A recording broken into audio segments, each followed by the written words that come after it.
It's been a couple of very interesting and challenging years for business journalists, really for all journalists. Working from home, remote newsrooms, countless Zooms and Teams meetings in our pajamas, our kids and our cats video bombing on us from all sides, covering the pandemic, the recession, the election, the recovery, meme stocks, cryptopalooza, Elon, Russia, supply chains, inflation. It's like a decade's worth of news compressed into 2 years. It really feels like that. Our colleagues across the industry have done incredible work. We're going to hear about that in our Best of Business celebration later, but really across all newsrooms, really incredible business journalism over the past couple of years. Leading newsrooms through that time has been a serious challenge for top editors across the country, for reporters too, but continuing that leadership as we come back to our bureaus and starts and stops is also very challenging, and the stories really never stop. We're delighted to inaugurate our editor's salon, really our roundtable. We have 2 little roundtables here, right here at this conference with some of the top editors in business journalism. This is going to be a series of ongoing conversations we intend to hold going forward. It's an opportunity to hear from and speak with the business news leaders across financial media to talk about the challenges, the opportunities, and the high-wire act of being the boss in business news. Today, I'm joined by 3 top editors from business news, from the business news spectrum. Alison Chantel is the editor-in-chief of Fortune. She previously served as the editor-in-chief of Business Insider at Business Insider. She joined the Business Insider in 2008 as the company's 6th employee, where she started as a sales planner before joining the editorial team in 2010. Mark DeCambray is the editor-in-chief of MarketWatch. He was named to that role in March of this year, and he's been with MarketWatch since 2014, and the New York Post and TheStreet.com before that, and in Quartz as well. And Noreen Gillespie is the global business editor at the Associated Press. She was named to that role also in March, but I think you started like 3 days ago. That's correct. After serving as the deputy managing editor of U.S. News for the AP for several years. Congratulations on all these promotions to all of you. Thanks. Thank you. Nice to be here with the bosses. So I want to talk about challenges. I want to talk about opportunities. I want to talk about weird things happening in the newsroom that we didn't expect to happen and things that we're dealing with now that really are just new to all of us. So I want to start with you, Noreen, since you're brand new to the role. This is your first foray really into business journalism. Why did you want the role? And we know why they wanted you. You're obviously excellent at what you do, but what interested you in coming into business news, and especially for the AP? Well, I think what we lived through during the pandemic over the past 5 years in U.S. news, we saw just an acceleration of the news cycle unlike anything most of us had ever lived through before. For me personally, one of the things that we also had to do at AP was take a really hard look at what our news product was in the United States and how it needed to evolve to meet the moment. And so we're going to do that same thing now with the business news product for AP and really kind of take a look at how do we differentiate what we put out every day against this wide landscape that's out there in business journalism? How can we be most valuable in this moment where we've got all of these very complex themes that really join together? You know, we're trying to be very intersectional about our business report right now and really make sure that we're bringing it to the center of the news report in a way that it hasn't really been before. Yeah, I mean, today's conference is a case in point. We're talking about the affordability in the housing. We were talking about cryptocurrency. We're talking about tracking Russian assets. So it's all kind of connected. That's going to be an interesting challenge for you. Mark, you've been at MarketWatch for a while. You're now the editor-in-chief. MarketWatch has always been known for its news and good analysis and opinion. What's sort of new and coming up for you in terms of what you plan to bring to the table in your team? Yeah, well, it's funny you mentioned the housing crisis. We basically have just launched a housing shortage tool and a series of columns today that accompany that. You know, it's kind of one of the ways we're trying to lean into this environment. There's a lot of questions about, you know, what the economy holds and what the outlook for the future is. And I think, you know, tools like that particular tool allows you to kind of drill down county by county. That particular tool allows you to drill down county by county to really see where the housing shortages are showing up. So I think, again, that's one of the ways I think, you know, you can provide real insights for your audience. Right. And Alison, Fortune has always been known about reporting about the power and the powerful, but I think it's been changing over the years. The coverage has been more widespread. Since you've been there and now going forward, what are some of the things you're thinking about introducing or things you've introduced in the past few months that are going to stick with you think, for a while?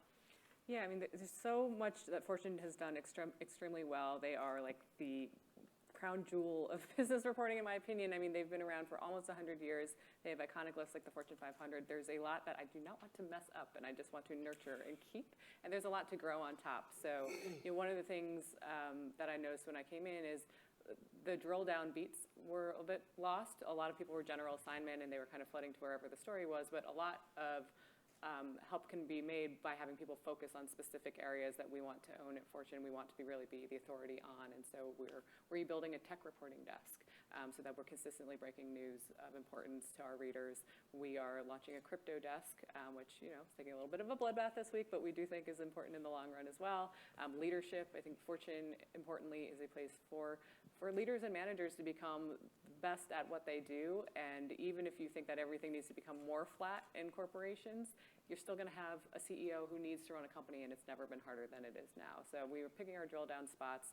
We're upping our relevancy. We're upping our 24/7 nature and where you can read Fortune and where you can consume Fortune, because we've been very site focused, but we know that in this digital environment, in a mobile world, people want things wherever they are. We need to go find them. We can't expect them to come to us all the time, and we need to be servicing their needs at any given moment. But the 10 polls will remain, most powerful, Fortune 500, et cetera? Yes, and I think also digging a little bit more into the people running businesses. I think we've done a lot of work on companies, but people make or break businesses, and people are what make a business thrive or fail. And so we want to also highlight the leaders who are doing it right, the leaders who are doing it wrong. We have some really exciting things coming up along with the Fortune 500, which is coming out in a few weeks, looking into the leaders of the Fortune 500 and compensation and things. So there's a lot going on that we want to expand beyond just looking at companies themselves, but really the people that are making an impact within companies. So for all of you, and I'll start with you, Mark, is your newsroom all back into the bureau, into the office, or what kind of a model have you adapted now that we're where we are right now in May of 2022? Yeah, I mean, I think it's still a work in progress, and I think that will evolve with time. I think, you see offices now, it's springtime, it's warmer, people are starting to trickle back in, though COVID is spreading so quickly, it feels. But the thing to know is that I think we're going to lean into this old notion of the future is flexible. And I think there's real opportunity to figure out, how to really think about the successes that were born out of that hybrid or remote environment, and utilize those elements now, because I think there was a lot of good things. We figured out we could be productive through virtual work, and I think it's always good to be back person to person, but we know that you also have the ability to be hybrid, and I think it will be somewhat of a, like I said, a hybrid, a mix of in person and virtual. No hard rules on whether you have to be back or back a couple of days a week? For us, we have not set out any. I haven't seen any rules yet. That might still come down the pike, but there's. I think it'll evolve, and we'll see how that plays out. Right. Noreen, you're just across the street here. What's the rules, or are there rules over at the AP yet? We are. So we're back 2 days a week right now in our major locations on both Tuesday and Wednesday, and that's been going on for about a month right now. And I think, we've seen this pattern where people came back into the newsroom and they were energized, right? They wanted to see their colleagues. It was exciting to be able to, stop somebody at their desk or see them in the elevator and have a quick conversation. And then you come up with an idea and you can put something into action, and you didn't have to schedule that Zoom. I think we've also seen this is a moment where people have to recalibrate their lives yet again. And so we've been really careful in trying to work with people and try to say, go slow, work with yourself, work with your families, work with your colleagues. This is another pretty big adjustment. But so far it's been going pretty well. I think we still have a lot to learn. There were, I think like you, things that went really well during the pandemic and remote work. There was a democratization of ideas, I think, that happened in our news meetings where suddenly people who were in any bureau had a voice, because we weren't all sitting in a glass room in New York anymore. And that's something that we don't want to lose, bringing in those voices to shape the report no matter where they are in the world. Yeah, what about Fortune? So we don't have any hard and fast rules. We're flexible. We think that remote and hybrid is here to stay.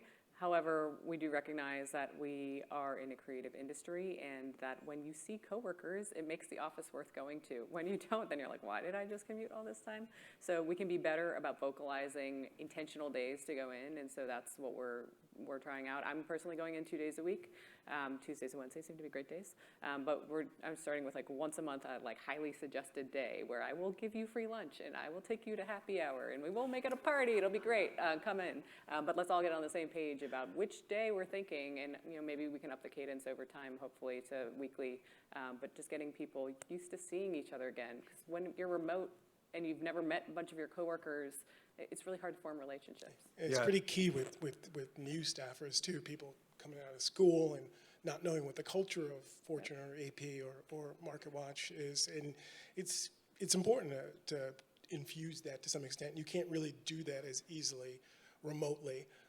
But at the same time, you do want to give that kind of flexibility and figure out what the future looks like, because it could still be pretty hybrid. I agree. There's something about the whiteboard that's a little bit better than the share screen. We can do some scribbling on that, but the shared screen actually has some benefits as well. So I think we've all learned a lot from that. Let's talk about KPIs, those things that you're sort of being judged by, or your performance is tied to, not necessarily your comp as it were, but the things that your bosses want to see from Fortune going forward. What are you responsible for? Well, for me, it goes with kind of the mission of what I stated earlier, is like we want to preserve the quality of Fortune, but also grow the audience a bit so it's a bit more approachable. While we want to be reaching managers, we can also reach first-time managers and help people kind of come up the chain. So we are looking for growth metrics, but we think that growth should be exciting and data should be exciting. It shouldn't be exhausting. There's a way to do goals and KPIs where you're just like, oh God, you're just like on this hamster wheel every month, and that's not healthy.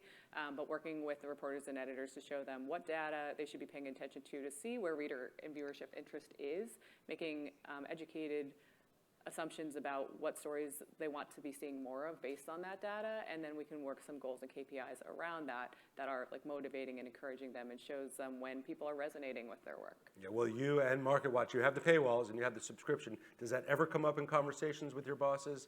Hey, we're low on count, or we want to boost subscribers, or do you have to deal with that as the editor-in-chief? Well, it's not that I get to deal with it. I actually, I want people to read Fortune, and so I'm deeply invested in, are they subscribing? What's making them subscribe? What are the key topics and the key areas? Like, if everything was about crypto in December, it's now all about the housing market. What are the trends? It can tell us a lot about how we can be better. We're in service of the readers, and so if they're not converting and they're not reading our stuff, there's some sort of failure there. And so we do have conversations about where we are in subscribers and readership in general, but I think it's healthy. Now, how about I you, agree Mark? with that, because you want to be traffic aware but not traffic obsessed. Yeah. And I think your reporters and other people in the staff are also, they want eyeballs on the stories they produce. You want to have people read the work you've done, and whether it be a really long piece or a short piece. So I think that's the important thing. I think one thing that occurs to me too is a statement that Tiger Woods used to make when people would ask him about his ranking falling in the PGA, and he would say, "Wins takes care of everything. Winning takes care of everything." And I think if you do the journalism right, if you focus on making an impact with your stories, if you focus on answering the questions you need to answer for your readers and your audience, if you're getting cited by the right people, if you feel that the organization is making impact, I think all those other things, page views, uniques, subscribership, those things will come. Right. I remember back in the day, every newsroom had Chartbeat or Parsley, and everybody was looking at how their story was trending and how many hits and where the pickup was coming. I haven't seen one of those in a very, very long time. But we're aware as well, most of our traffic is search, but we're a free site as well. AP's got a slightly different business model. How are you judging success, or how are you expected to judge success? We do, and I think there's the audience that we build around AP News, and one of our goals is to make sure that business content is regularly performing in the top stories across the entire AP. But we do have a bit of a different mission. We serve our audience, but also our member newsrooms audiences. And late last year, we started a program called Localize It. And really what that program does is try to take the expertise that we've built up in our newsrooms and deliver it at the moment that a story is peaking, so that a newsroom can access some of the work that we've already done. So it may have data points that we can share with a local newsroom. It may have suggested sources. It might have questions or context that wouldn't be readily apparent. So if you're a new reporter trying to cover housing, for example, in one part of the country, some of that work is already done for you if there's been a major development in the story. So we're developing these on a fairly routine basis because we know we are not a success unless our customers succeed too. Right, it's a fascinating model, and I'm always surprised to see how it works, especially because you do work with other newsrooms. It's a partnership in a lot of ways. At the same time, you have regular readers as well. Let's talk about some off-platform stuff too, because I know we're all into that in some way or another, whether it's a podcast or a TikTok channel or a newsletter. Let's start with Noreen. Is there anything you're developing or thinking about developing? You're 72 hours into the job, where you think the AP can have a voice outside of what people experience, whether it's through another publication or directly on site? Yes, so one of the things that we're going to be working on this year, we just announced that we were going to have a grant-funded team devoted to personal finance for underserved audiences. And one of the things that we're going to be experimenting with pretty deeply is actually how we can start to reach audiences in ways that are not the wire. So, I think we're open to a range of possibilities right now, and it's really going to be up to this small team that we're bringing on to start to tell us how we can walk into those spaces and be authentic. But we're really excited about the potential it has, not just for business news, but because it could potentially be a model for the rest of the AP newsroom. Yeah, well, Allison, I subscribe to your newsletter. What else are you guys thinking about or producing or dreaming about that you might do off-platform? Yeah, I mean, Fortune is great at cultivating communities, and so we have usually newsletters that complement an events franchise that complements a franchise. So like the broadsheet is our Women in Business newsletter that complements the Most Powerful Women Summit that we have every year. So we're looking to do more things like that, but then also give them social life. So like we haven't had the Most Powerful Women Facebook page. Like there's things like that where we can do drill down. We haven't had the Fortune 500 Facebook page. We're just getting the Twitter handle now. So like there's a lot of opportunity to drill down into the communities further and to make our brands within brands and our franchises within franchises that I'm excited to explore. Yeah, I mean, the 10 polls are so rich there, you could really do a lot with those for sure. And then like platforms that we haven't been on. I was talking to a new video producer today that we hired a few months ago. She's Gen Z. She's been out of school for a year, and she was like, I actually get a lot of my news from TikTok. Like, I'll talk about a story with my family in a group chat, and they'll be like, did you read the story? And I'm like, yeah, I read it, but I didn't actually read it. I just watched it on TikTok. I'm like, okay, we need to know where things are going. I have teenagers. I know that conversation well. They're experts all of a sudden. I said, what did you read? They're like, no, I watched a 20-second TikTok. They know more about it than I do. How about a Market Watch? What are you thinking about off-platform? I'm just thinking about somebody reading our articles on TikTok to music. If you do it, if you host it, I think they will, Mark. I'm sure it'd be guaranteed to get like 100,000, views, but which I guess is low. So we've got a couple things. We started, maybe 3-4 years ago, this Best New Ideas in Money series of articles that were meant to focus on innovations in finance, and then it spread to healthcare and retirement, and now it's really become sort of a broader area of coverage for us. We have a Best New Ideas in Money Festival coming up in September 21st, 22nd, which is really bringing that into sort of bring that two-dimensional series of articles into a three-dimensional event that's really going to be something that caters to investors, individual investors, and bring a lot of great speakers, because there's a lot of events that focus on really depopulated folks, but this is one in which we can help the average investor and sort of guide them through these particular times, which I think is key. Cool, I think that's going to be very exciting. Let's talk about hiring, because it has been super challenging. I know for us, a lot of our brands, we got some all-star journalists coming up here at the NYU BER program and in Columbia and across the city, but really across the country. But hiring's been tough. How's it been for you over at Fortune? It's a very challenging hiring environment, but we've hired a lot. I think we've brought about 50 people into the company in the last 6 months, and I've personally hired at least 30 of them into the newsroom. And I kept many of the people who were on the leadership team in the newsroom, but I hired many more. I think I probably brought on 10 to 12 onto my direct reports. So it's been doable, but it's hard, and it's definitely a talent's world, and so you have to really make them realize the value that you are creating at the brand that you're at, because they have choices. The best people have choices, but the best people follow the best people, so it's really important to That's so true, and they want to work with great people who they can learn from as well. How about in the crypto sphere? Very hard to hire a reporter there. Have you been successful? It's taken longer, but we're being picky. So I think we're not going to rush it, and we've got grand plans, and so we want the perfect person. But I think hiring in general, it's something we're keeping an eye on. The trends I'm seeing, great reporters have never been more expensive, which is great for reporters, but it's also like, there's like an example, there was someone I was recruiting a year ago, who was, I felt like very well compensated at the time. And they just told me they turned down a job offer for double what they were asking for a year ago. And that's like within the last 12 months. So salaries are, for talent, it's a talent war out there. Yeah, absolutely. How about at the AP? It's a similar story. I think the best candidates are typically fielding 3 or 4 offers while you're in conversation with them.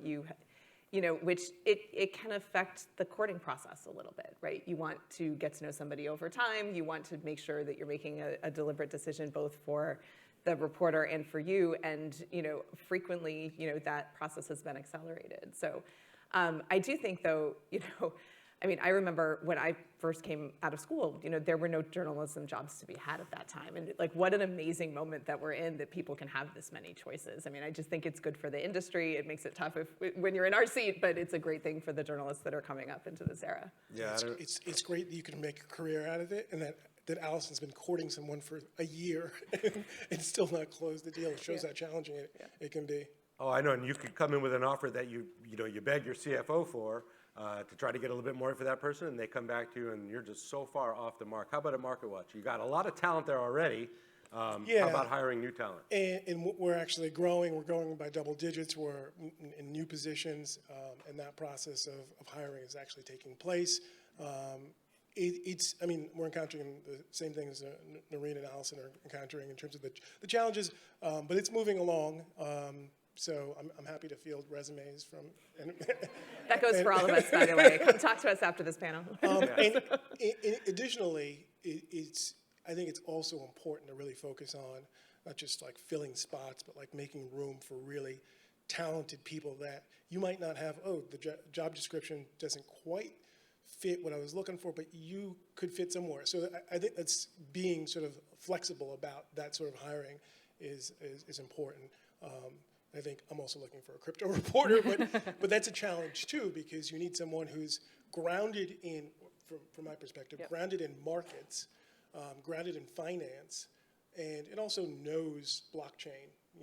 Can tell me what proof of stake is. So it's a challenge. Yeah, I had one of those at Gallagher's the other night. Let's talk about the hire. It took me a while to get that, but. Okay. Crypto joke. Too soon. I know. The NY crowd is. But tough. along with hiring, obviously we want to make our newsrooms more diverse, more equitable, more inclusive. Has that been a challenge at MarketWatch? It's a challenge, yes, in identifying people, but it's an opportunity. It's really an opportunity to upgrade your newsroom. It's an opportunity to speak to your audience, because you want to have an audience, you want to have a staff that reflects what your audience is hopefully going to be. And I think that's we've been trying to do that, and I think that's something that we continue to aspire to do in identifying, I think, people out of school, NYU or Columbia or what have you, being in the right places. Having those relationships, whether it be kind of the year-long recruiting conversation, so that you can identify good people from a diverse standpoint when you need them, or if they fit some sort of vision of what could be. So I think that's an important, but it's a challenging one. How about you, Noreen? You're just there, but you've been in a position where you've had to hire folks. Yeah, one of the ways that we've worked on that is being in the right spaces, I think is incredibly important, but also different pathways to get into the newsroom. One of the things that I did in my former role was brokered a partnership with Report for America. That brought 16 State House journalists to AP over a 2-year period, and we were able to mentor them and grow them, and now many of them stayed with our organization. That looks different than hiring somebody directly for a regular role directly out of school. So I think in finding different ways, mid-career ways, early career ways, and even before somebody's ready to take on that full-time reporting job for the first moment in their career, a mix of approaches has worked well for us. At Fortune? Yeah, no, it's something we take very seriously, and we're tracking, and we're trying to improve upon it all the time. You have to make very purposeful hiring decisions and not move too quickly, and make it an inclusive process. Make sure listings go up. You're not just tapping the people that you're reaching across the newsroom to find people outside of your networks that you have. We just hired a managing editor who's going to be helping build out a lot of more pipelines beyond the usual suspects in business journalism to recruit more people in that we might not have been able to consider before. So it's always top of mind. But it's one of those really important things that you really need to put the resources into, like organizationally, because we are in a position where we want to hire, and we want to make sure that we're accounting for the right groups. And from an organizational standpoint, you also need to be thinking about that, and that's not necessarily for us, but something to be said about We that. just brought on 2 directors of talent at AP, and it's made an amazing difference in the hiring process because we're making day-to-day decisions about the news a lot of the time, and so when it's someone's full-time focus, that matters. Yeah, those people are gold. Directors of talent, people that know how to recruit, know where to recruit, and can actually have the conversation with a potential candidate of, this is actually what you might be doing. That's very hard to find those people, so they're worth their weight. As opposed to us juggling all the things we do and trying to recruit.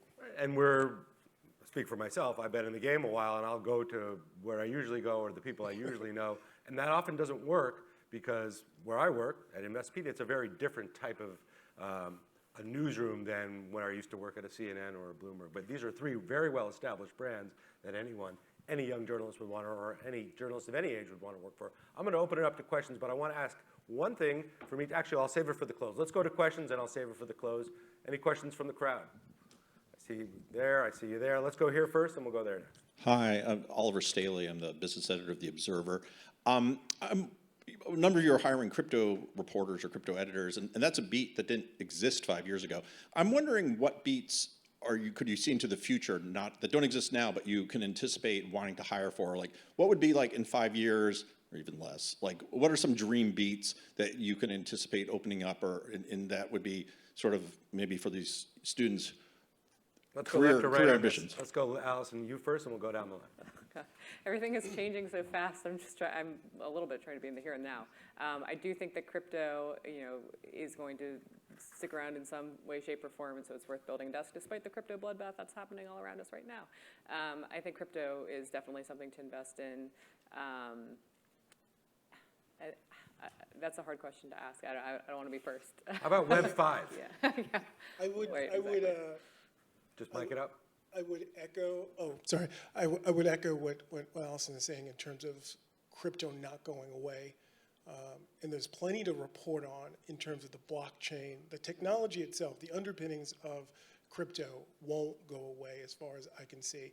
We're already seeing a number of different companies use distributed ledger technology as an underpinning, so there is a use case for it.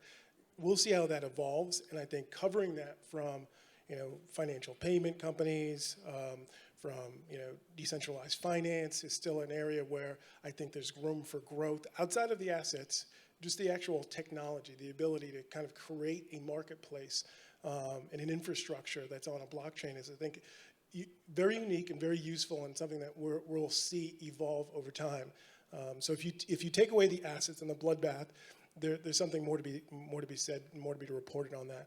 I'll just add one more thing, and that's there's probably some scope to have more on, especially with metaverse becoming more of a thing. There's probably going to be more coverage on that, more coverage on video games, competitive video games, and that could be a thing from a sporting standpoint that at some point we'll be dragged into. Yeah. So I would second the metaverse, but I think the way we look at it is, where do those 2 things converge, right? Where does the metaverse converge with some of the routines and practices in life that we see right now, and where is there overlap?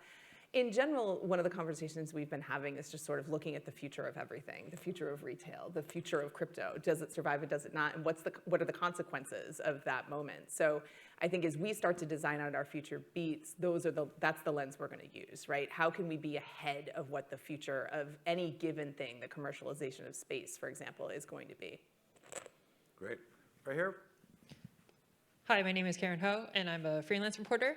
So business journalism produces a lot about careers, personal finance, but it's also suffered from the same problems regarding retention and things like pay gaps, especially for female journalists and journalists of color. And I wanted to know, with the record low number of news organizations that participated in the survey this year regarding things like diversity and pay gaps, specifically what are each of your organizations doing to address this issue that has been industry-wide, but particularly is ironic since business journalism produces the very content that is supposed to address this issue? It's a great question. Let's start with you, Mark. Yeah, I think Dow Jones spends a lot of time on pay equity, and that's an ongoing process, and that's audited on a pretty frequent basis. It's one of the things that is part of the hiring process as we think about new roles, as we replace old roles. So that's definitely front of mind. But that's I think that's kind of a organizational thing and something that you need to address and think about, making sure that people are paid properly from a retention standpoint. Not to go too long, but I think you also want to have people involved as stakeholders in your organization, within your unit, so that they feel like they're a part of the organization, that they have a say in what happens as far as change and ideas. And I think that's beyond the money an important thing for retention, because if folks feel that they can grow within your organization, then you have you have a better chance of retaining them. You work for a public company, a company that's owned by a public company. Do they offer equity? It's certain levels, yes. Yeah. How about Noreen? You can answer the question on pay. I think one of the things in terms of retention that we try to look at is what is your pathway through the organization? You come into one role, and in recruiting conversations I've had this week, we've talked about different steps that may come after the role that the person is being brought in for. And I think that's important. I'm fortunate, I've been at AP for 20 years, and I've had 5 different chapters in that career in varying different challenges, different roles, different parts of the country. And you can do that at our company. And I think that one of the things that I try to do is be very intentional about that conversation when we're bringing somebody new on board. I ask about what their story is, what they want to achieve. We sketch out a couple of different ways it can happen, but also try to make sure that that conversation doesn't just sit in that initial moment, the moment that we bring them on, right? We revisit that. When is it time to move? When is it time to shift? Is the plan that you drew out no longer the one that you want to pursue? Has something else caught your interest? So I think doing that regularly and over time is important to make sure that, as priorities and talents shift for the people that you have in your newsroom, that management is noticing those shifts too and changing the plan. And not just waiting for performance reviews to do that Good sort of point. thing. Yeah. Good point. Yeah, I try and keep an eye on the whole newsroom and kind of bucket by job type in some ways. And as we're bringing people on at those different levels, making sure that what they're asking for matches up in the range of what other people at that level are. Because I think at hiring, it's like you should get it right from that moment. You can't look at it as like, oh, I'm getting a discount because they didn't ask for enough. You have to make sure that they're being paid equitably for the role that they're coming into, and that you're honest about that. And I work with my CFO all the time to make sure that those things are adjusted. In this environment, like I said, the market for talent is changing every day. You can think you're paying market rate, and then next week it's like someone comes in with an offer that's like $50K higher, and you're like, that just changed overnight. And so you really, off cycle is important to really noticing this person is delivering a big impact for the newsroom. They are a serious talent. We need to preserve them. We need to reward great work when we see it, and doing that consistently too. Right, but the adjustment after the fact, very difficult conversation to have with the CFO. Very hard to adjust somebody after you've already agreed to something. Do I have another question out there? Then I'm going to ask, there's one right there.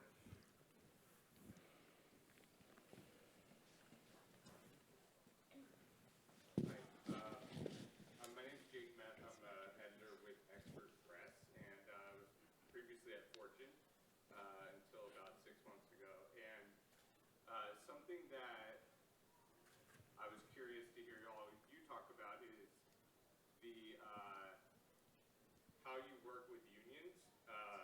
Unions have become a huge part of the journalism scene, especially in the last 5 or 6 years or so. I was heavily involved with the union at Fortune, and we had probably somewhat of a contentious relationship with the management there, and but it is a reality. And so kind of curious to hear your thoughts on how they can be incorporated into your strategies going forward. I'll let you take that first. Yeah, sure. So we do have a union at Fortune. I think it has gotten less contentious, which is good. I think it's an important vehicle for hearing what the staff needs that managers might be like accidentally blind to, like to have a constant ear to the ground on how we could improve as an organization, because it's a talent retention tool too. Like if people aren't happy or satisfied or feeling like they're equitably paid, the talent's going to leave. Like it benefits everybody to be on the same page about what's realistic, what can be done, how things can be better, how we can constantly improve. So it's a constant dialogue. Does the AP have that? Yeah, we do. We're a guild-covered shop, and I would agree that it doesn't have to be a contentious relationship. At times, it can be. If you were talking about, healthcare and things like that, like it can become contentious. But I think right now there's more opportunity than we've ever had for it not to be contentious. I mean, if you just look at we're all coming back to the office. We've all gone through this massively disruptive moment. Wellness is something that I think, both managers and staff feel very deeply about, and how can we work together to try to make sure that our workplaces are reflecting and have the supports for the moment that we're in. Yeah, I won't speak specifically to the union bit, even though we do have a hybrid. We've got, some unions peppered throughout the organization from the Dow Jones past, but I deal with a lot of different individuals, and I deal with like their specific circumstances. And I think addressing people as human beings, I think, is sort of an important beyond the union. Just making sure that people are, don't feel burned out, and figuring out ways to be flexible around their work-life balance and stuff like that. I think is really important. Having those conversations and checking in to see how people are doing. But again, this is sort of beyond the specific union question. It's a good question. We're going to go out on this, since you're all the bosses now. Who's been your most important inspiration, Mark, in your career? Who's someone that you've looked up to or helped pave the way for you? Who you're thinking about maybe as you've become the boss? I will say, and I won't name names, but a boss, 4 or I would say let's say 4 jobs ago, when I was doubtful about what I could be, they had a lot of trust in what I could do. They saw in me more than perhaps I saw in myself. And I think people who are there to support you and have a lot of confidence in you, that goes a long way. And this boss is no longer alive, but this was like really critical to have somebody say, you're going to be amazing, and I'm going to put a lot of faith in you, and I'm going to pay you, and that can kind of change the trajectory of your environment. So I think as far as people like identifying jobs and where they should go for their career, they should be thinking about, as much as people are picking you, you're picking them. Is this the right place for me? Do I have support? Do I have a trajectory? So that's Great point, Noreen. So I've been very fortunate at AP. I feel like I've won the boss lotto, and I don't know that I could actually name one person, but I would actually like to turn this around a little bit. The 5 direct reports that I worked with during the pandemic, they inspired me every day. There were days where I think I helped them get up and deliver the news, and there were definitely days that they helped me get up and deliver the news. And I think that inspiration goes both ways, and I am inspired by the people that I work with every day. That's beautiful. Yeah, I would have to say my former CEO, Henry, I mean, he gave me the opportunity. I asked for the opportunity. Henry Blodgett. Yes. I asked for the opportunity to be editor-in-chief back in 2016. He absolutely took a gamble on me. It was an unproven editor-in-chief. I'd never done it before, but thought, like, I could do this. Sure, of course. It's hard as hell. But he gave me the opportunity to sink or swim. Like, he put his faith in me. I was the first editor-in-chief after him. Stepping into a founder's shoes is incredibly hard to do and daunting, and he was a great mentor the whole way. And so I'm very appreciative of him.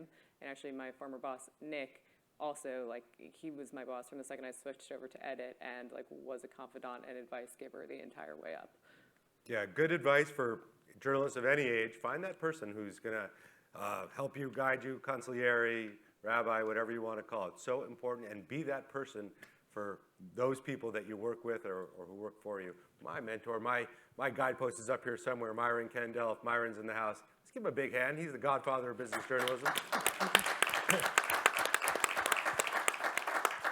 Well, I want to say thank you to our guest, Mark Noreen, Allison. This is the Editors Roundtable. Delighted to have you guys here. Thank you for being a part of this. Folks, we're going to do a little quick video from one of our sponsors, the BLS, and then we're going to get right into our Best in Business celebration, a conversation of how some of the top winners of our Best in Business awards did it.